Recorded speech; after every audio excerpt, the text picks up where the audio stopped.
karena semuanya yang ada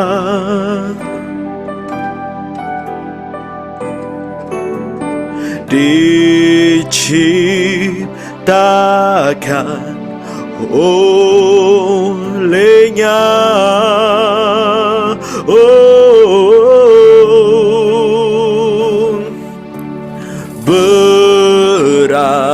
Berasal dari padanya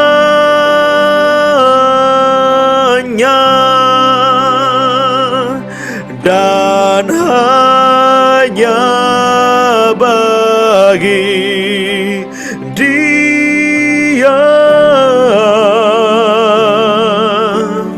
hanya bagi Dia. Segala kemuliaan hanya bagimu, segala kemuliaan hanya bagi Tuhan. Hormat pujian, segala hormat pujian hanya bagi Tuhan. Kuasa dan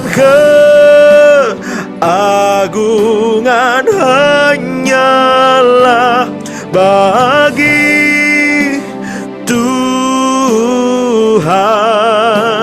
Segala kemuliaan, keagungan,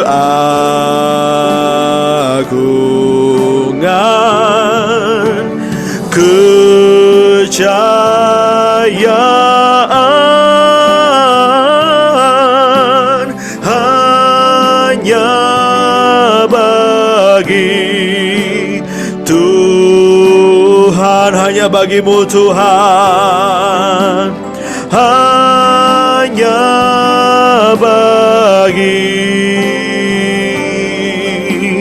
Tuhan,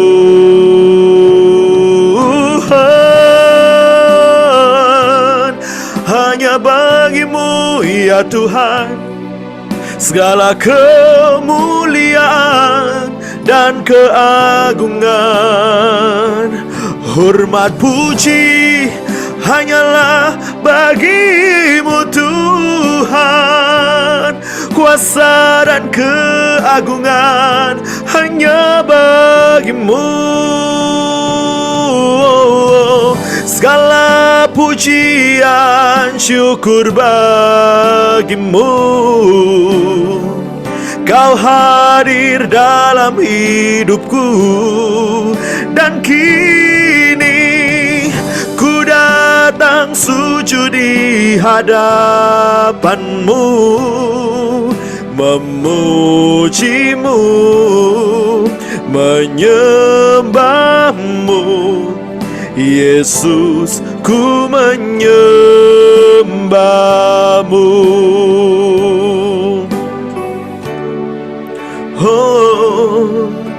Oh Yesus, kemuliaan-Mu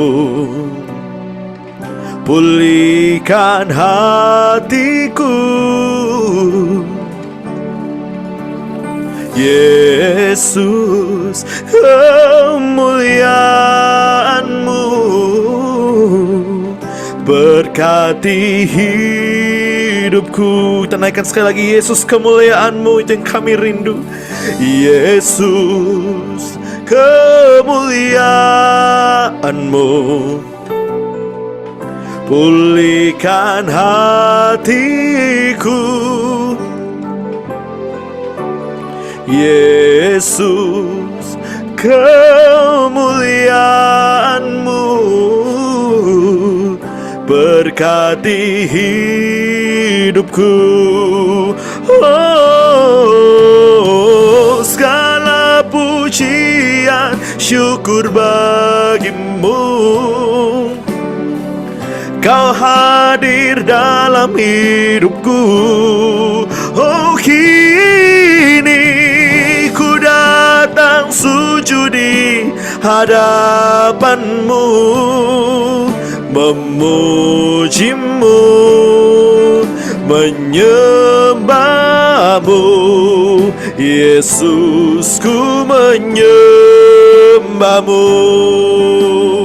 Oh, oh, oh, oh. Kami naikkan segala pujian kami, segala pujian syukur bagimu. Oh, kau hadir dalam hidupku. Oh, kini ku datang sujud di hadapanmu, memujimu, menyembahmu. Yesus, ku menyembahmu. Oh, nyanyi pujian bagimu Tuhan. Oh, pujian bagimu Tuhan, sebab namamu besar dan layak dipuji. Oh, oh, nyanyi pujian bagimu Tuhan. Oh, pujian bagimu, oh Tuhan. Namamu besar dan layak dipuji. Oh, I'll sing praises to your name, oh Lord, and praises to your name, oh Lord, for your name is great and worthy to be praised. I'll sing praises to your name, oh Lord, and praises to your name, oh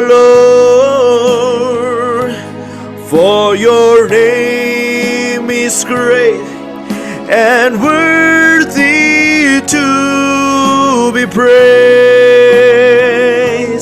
For your name is great and worthy to be praised. For your name is great and worthy to be praised. Oh, haleluya. Terima kasih ya Tuhan. Kita berdoa. Selamat pagi Bapa, selamat pagi Tuhan Yesus, selamat pagi Roh Kudus. Terima kasih Engkau telah menyertai dan melindungi kami. Kami bisa tidur dengan nyenyak dan hari ini kami bisa bangun dan memulai hari dengan Engkau. Ini waktunya kami mendengar firman Tuhan. Singkapkan seluruh isi hatimu lewat firman Tuhan sehingga kami semakin mengenal jalan-jalan-Mu. Kami menyambut firman-Mu ya Tuhan di dalam nama Tuhan Yesus. Haleluya. Amin. Shalom semuanya, jemaat Mesbah Doa Pagi. Luar biasa, kita hari ini bertemu lagi. Dan firman Tuhan hari ini adalah tindakan iman menghasilkan mujizat. Kita baca di dalam Keluaran 15 mulai dari ayat ke-22. Di sini diceritakan tentang bangsa Israel waktu di Mara dan di Elim. Musa menyuruh orang Israel berangkat dari Laut Tebrau, lalu mereka pergi ke padang gurun Syur. 3 hari lamanya mereka berjalan di padang gurun itu dengan tidak mendapat air. Sampailah mereka ke Mara, tetapi mereka tidak dapat meminum air yang di Mara itu. karena pahit rasanya. Itulah sebabnya dinamai orang tempat itu Mara. Lalu bersungut-sungutlah bangsa itu kepada Musa, kata mereka, apakah yang akan kami minum? Musa berseru-seru kepada Tuhan, dan Tuhan menunjukkan kepadanya sepotong kayu. Musa melemparkan kayu itu ke dalam air, lalu air itu menjadi manis. Di sanalah diberikan Tuhan ketetapan-ketetapan dan peraturan-peraturan kepada mereka, dan di sanalah Tuhan mencoba mereka. Firman-Nya, jika kamu sungguh-sungguh mendengarkan suara Tuhan Allahmu dan melakukan apa yang benar di matanya, dan memasang telingamu kepada perintah-perintahnya dan tetap mengikut segala ketetapannya, maka aku tidak akan menimpakan kepadamu penyakit apapun yang telah kutimpakan ke orang Mesir, yang telah kutimpakan kepada orang Mesir, sebab akulah Tuhan yang menyembuhkan engkau. Sesudah itu sampailah mereka di Elim, di sana ada 12 mata air dan 70 korma. Lalu berkemalah mereka di sana, di tepi air itu. Saudara, kita bisa bayangin ya, bangsa Israel itu keluar dari Mesir. Waktu keluar dari Mesir itu bukan sesuatu yang gampang, saudara. Mereka itu keluarnya aja buru-buru dan malam hari. Mereka membawa anak, mungkin ada yang punya bayi, mungkin ada yang sedang mengandung. Dan zaman dulu kan nggak ada orang yang punya. Dan zaman dulu kan kebanyakan orang itu punya anaknya 9, 12, ada yang mungkin 15. Zaman dulu anak-anaknya itu banyak gitu loh. Jadi bawa rombongan. Mereka dalam keadaan terburu-buru, tetapi sekalipun terburu-buru, bangsa Israel itu waktu keluar dari Mesir tuh mereka membawa jarahan banyak. Mereka itu tidak pergi dalam keadaan yang miskin, tetapi mereka diberkati Tuhan. Karena kalau saudara baca, di ayat-ayat sebelumnya, bangsa Israel waktu keluar dari Mesir, mereka minta apa saja kepada orang-orang Mesir, dikasih. Jadi, mereka keluar dari Mesir dengan membawa emas, dengan membawa barang-barang yang mahal. Jadi, bangsa Israel sekalipun budak, mereka keluar dari Mesir dalam keadaan kaya raya. Ini loh yang kita mulai pelajari, saudara. Sekalipun bangsa-bangsa lain berbuat jahat kepada mereka, tetapi Tuhan yang berurusan dengan mereka. Bangsa yang berbuat jahat kepada Israel, Tuhan hukum. Dan upah yang selama ini ditahan oleh orang Mesir, tidak mereka berikan kepada orang Israel, ternyata ya tetap harus terbayar. Makanya orang Israel keluar dalam keadaan yang sangat kaya. Ini membuktikan kalau Tuhan berkata bahwa bangsa Israel adalah umat pilihan yang dipelihara Tuhan, itu benar-benar dipelihara. Tapi sekalipun bangsa Israel itu umat pilihan, menjadi bangsa yang dipelihara Tuhan, tapi bukan berarti dimanja. Mereka itu dididik sama Tuhan untuk menjadi pangeran-pangerannya Tuhan. Nah, kita bisa bayangin pada waktu bangsa Israel keluar dari Mesir 3 hari dalam perjalanan, mereka haus kan? Ayat 22, Musa menyuruh orang Israel berangkat dari Laut Teberau. Jadi mereka dari Mesir melewati Laut Teberau. Lalu dari Teberau dikatakan, lalu mereka pergi ke Gunung Syur. 3 hari lamanya mereka berjalan di padang gurun. 3 hari lamanya mereka berjalan di padang gurun. Tapi jangan membayangkan, waktu di padang gurun panas, enggak. Ingat, mereka berada di bawah tiang awan. Sehingga mereka enggak kepanasan.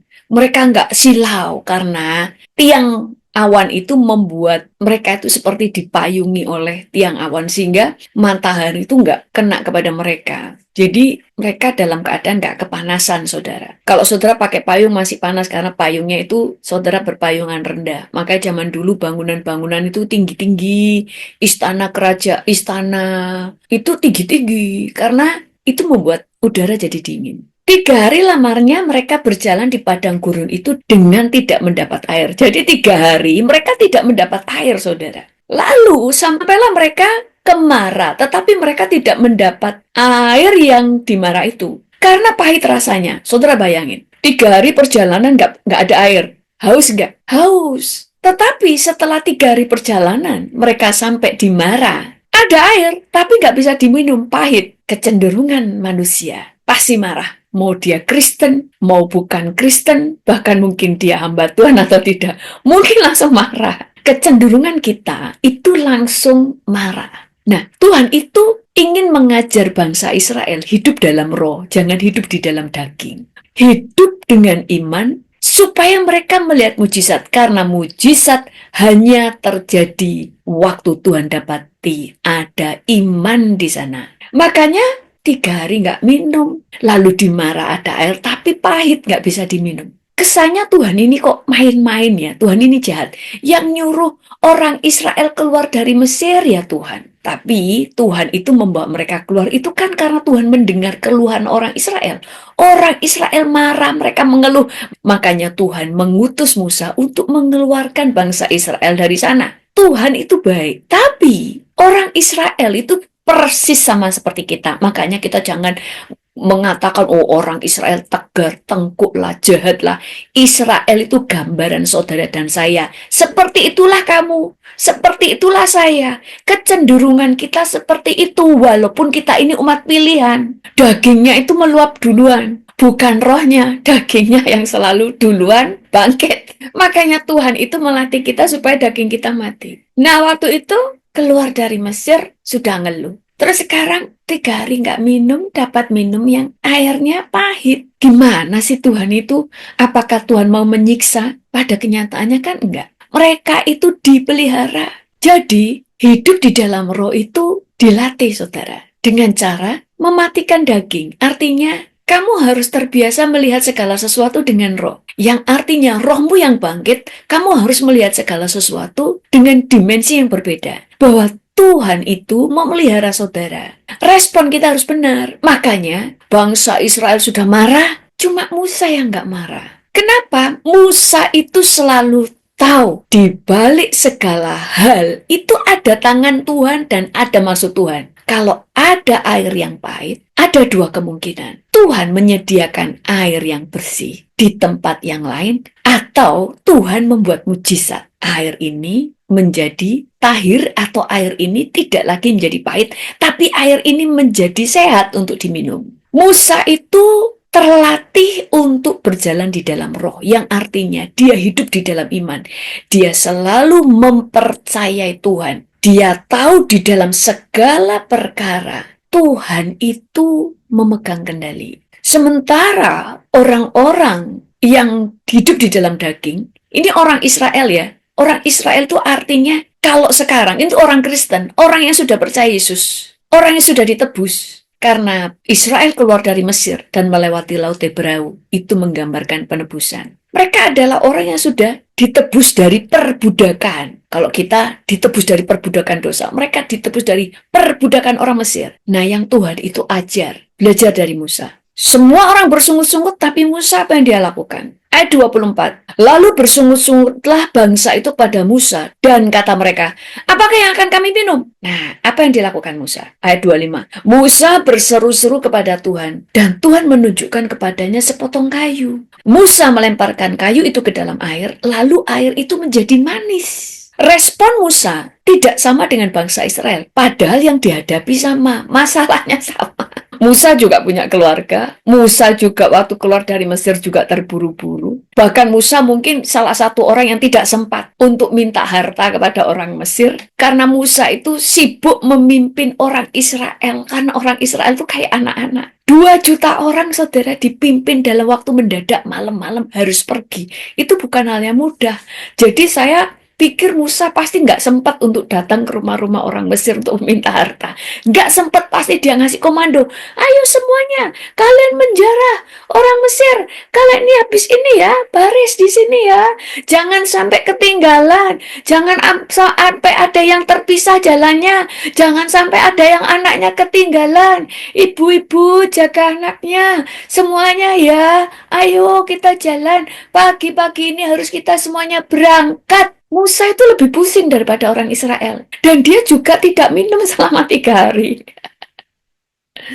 Dan dia juga mendapati sumur di Mara itu pahit. Kalau Musa sama dengan mereka, mungkin dia marah juga. Maka dia juga nggak bisa memimpin. Makanya Tuhan itu izinkan persoalan terjadi itu kadang bukan karena Tuhan izinkan terjadi persoalan, tapi karena memang di bumi ini semuanya persoalan. Selama di dunia itu banyak persoalan, banyak jebakan.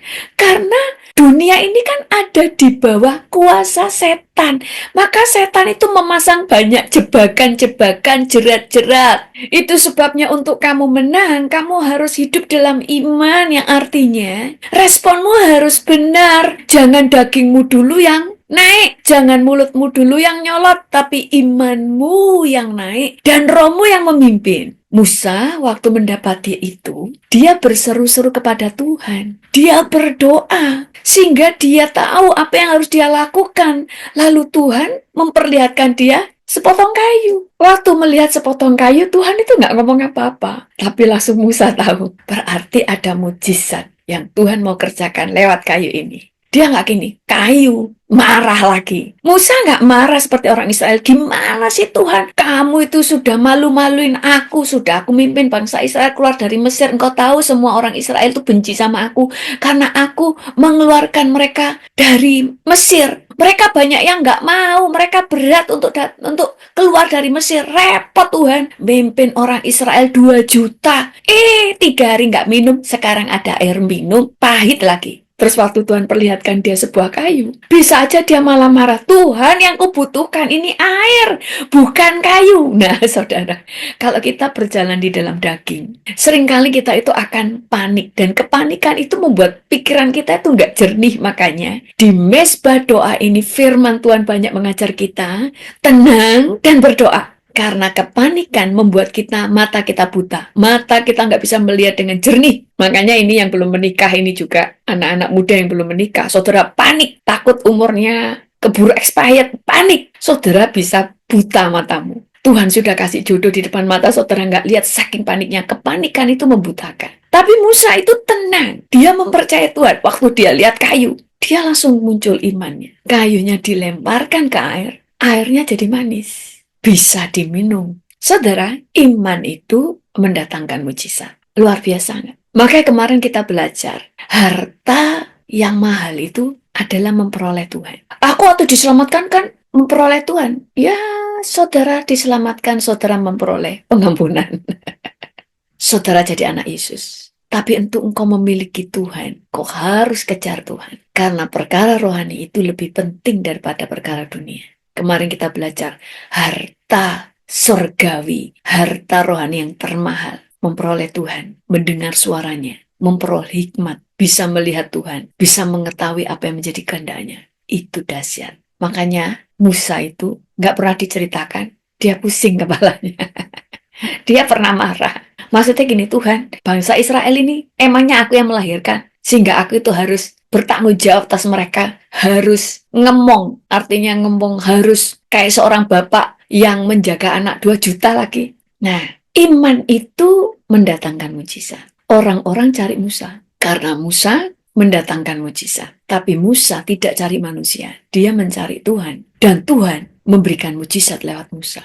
Makanya orang yang ada di dalam Yesus, dia teguh di dalam Tuhan dan imannya bertumbuh. Orang itu tanpa saudara cari. Mereka itu yang cari saudara dan ingin saudara pimpin. Karena mereka melihat ada Tuhan di dalam engkau. Waktu semua orang goyah, kamu tidak goyah. Waktu semua orang khawatir, saudara tidak khawatir. Sehingga orang mencari saudara untuk berpegang kepada saudara. Makanya firman Tuhan berkata, anak Tuhan itu menjadi terang. Seluruh dunia akan mencari kita. Kita baca di ayat 27. Sesudah itu sampailah mereka di Elim. Di sana ada 12 mata air dan 70 pohon kurma. Lalu berkemalah mereka di sana di tepi air itu. Di sana mereka mendapati 12 mata air. Yang artinya setiap suku mendapatkan 1 mata air. Nggak ada yang rebutan. 12 suku mendapatkan 12 mata air. Hebat nggak Tuhan? Artinya sabar. Tuhan itu lakukan mujizat. Cuma kamu sedang diproses untuk belajar percaya, nggak ngomel, nggak menggerutu, nggak lari dari masalah. Makanya kita di Mesbah Doa Pagi, firman Tuhan juga mengajar. Jangan takut hadapi masalahmu, karena ada mujizat di situ. Tuhan itu sudah menyediakan 12 mata air. Tapi untuk ke sana, nggak langsung Tuhan ngomong, jangan takut nanti ada 12 mata air. Enggak, karena Tuhan itu sedang melatih mereka percaya. Yang artinya sekalipun Tuhan nggak ngomong, kamu harusnya percaya. Sudah lihat 10 tulah yang terjadi di bangsa Mesir, tapi bangsa Israel dilindungi. Waktu gelap 3 hari, di Gosyen tempat di mana bangsa Israel ada, tidak ada kegelapan. Mereka kan harusnya sudah tahu. Waktu mereka keluar dari Mesir, mereka melihat tiang awan dan tiang api. Mereka melihat laut Teberau terbelah hanya untuk mereka. Tuhan lakukan seluruh surga itu fokusnya itu pada orang Israel. Waktu mereka melihat air yang pahit. Kenapa Tuhan izinkan itu? Karena Tuhan mau mereka berteriak kepada Tuhan. Karena Tuhan itu ingin dekat dengan anak-anaknya, dekat dengan Israel. Makanya Tuhan mengajar kita berdoa. Bahkan di dalam Yohanes 16 ayat 24 berkata, sampai sekarang kamu belum meminta sesuatu pun dalam namaku. Mintalah, maka kamu akan menerima supaya penuhlah sukacitamu. Mintalah supaya sukacitamu penuh. Makanya Tuhan itu mengizinkan mereka mendapati air yang nggak bisa diminum, supaya mereka minta, tapi mereka keras kepala. Mereka nggak pernah minta, mereka selalu responnya marah. Tuhan itu sedang mengajar mereka. Teriak kepada Tuhan. Karena aku ini bapakmu. Tetapi Musa mengenal Allahnya. Dia berteriak kepada Tuhan. Dan Tuhan melakukan mujizat. Kita juga seperti itu. Jangan langsung marah, jangan langsung mengeluh, berdoa. Seringkali kita berdoa sampai kita diberitahu Tuhan apa yang harus kita lakukan. Dan sekali lagi, ternyata Tuhan sudah menyediakan 12 mata air untuk mereka. Luar biasa kan? Bahkan bukan cuma 12 mata air, tapi ada 70 pohon korma. Sehingga mereka semua berkemah di situ. Mereka mendapatkan cukup air yang bersih. Mereka bisa makan korma. Mereka itu dipelihara Tuhan. Tuhan itu sudah menyediakan hal yang mereka butuhkan melebihi apa yang mereka bisa pikirkan. Mereka pingin air, yang Tuhan kasih mata air. Enggak cuma Tuhan kasih air yang cukup, tapi 12 mata air. Nah, Tuhan itu mau mata rohani kita itu terbuka.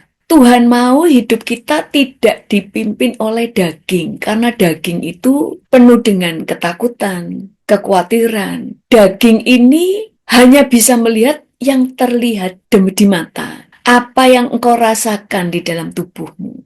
Lapar, engkau bisa merasakan, oh sekarang udara panas dan sebagainya. Tapi kalau roh kita itu harus dibangun, roh kita harus melihat bahwa kita ini hidup di bumi, tapi kita anak kerajaan. Maka hukum kerajaan yang harus terjadi. Tapi hukum kerajaan terjadi kalau hidup kita dipimpin oleh roh kita.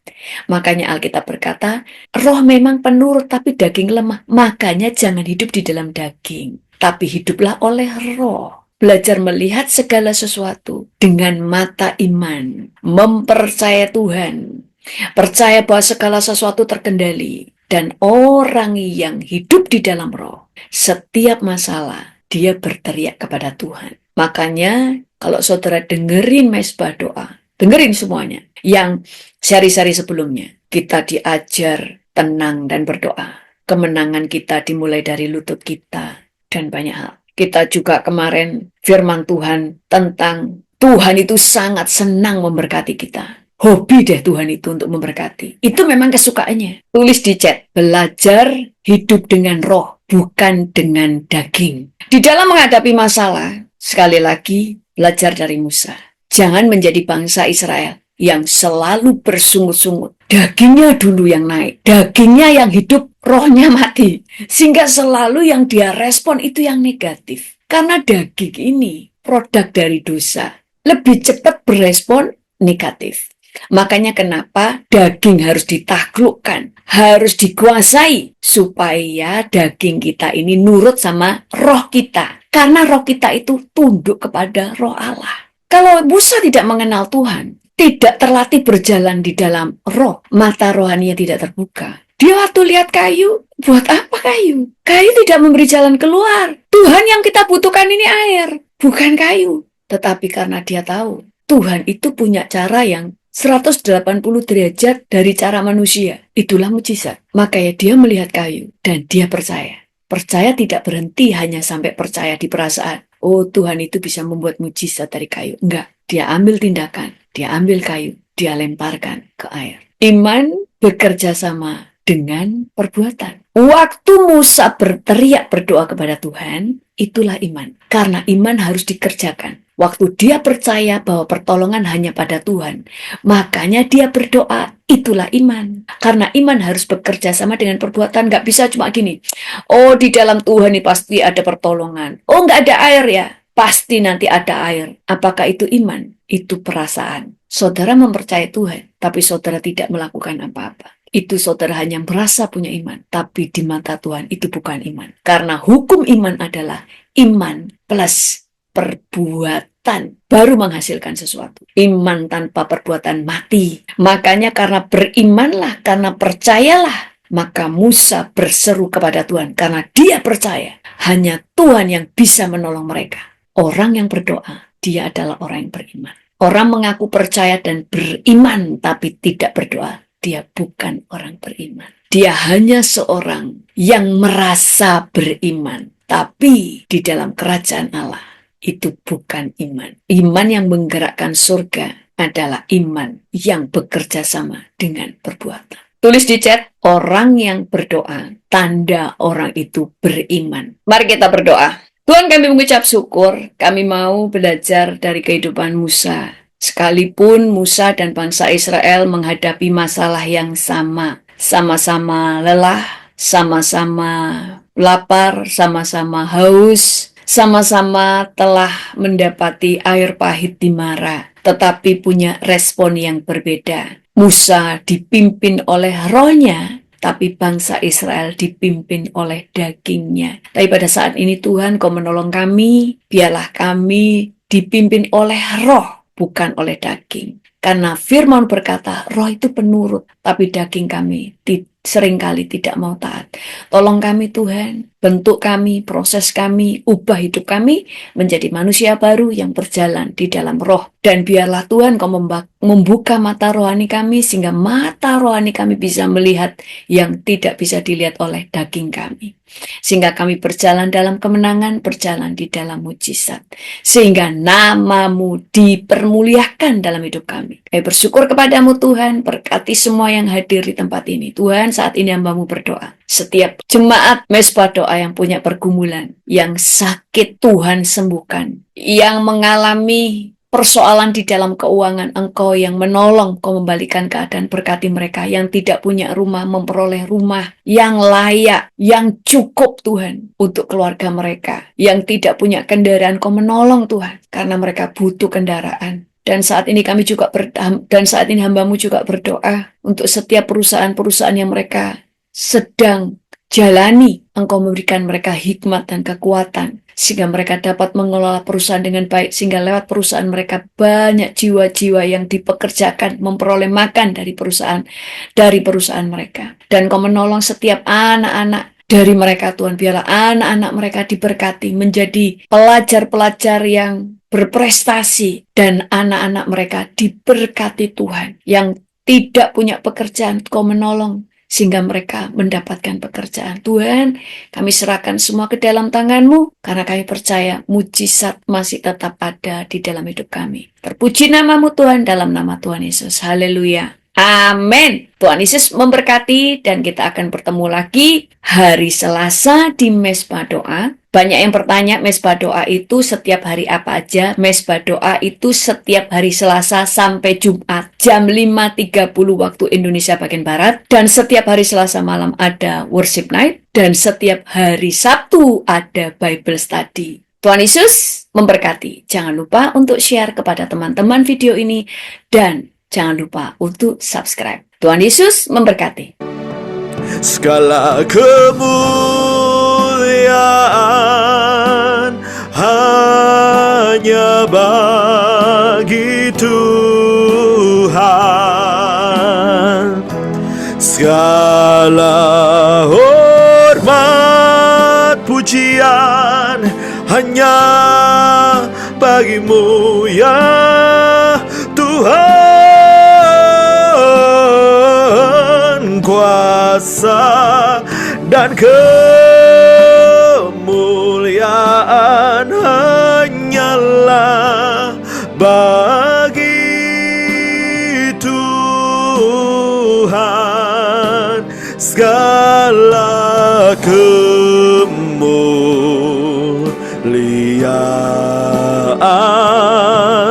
oh keagungan,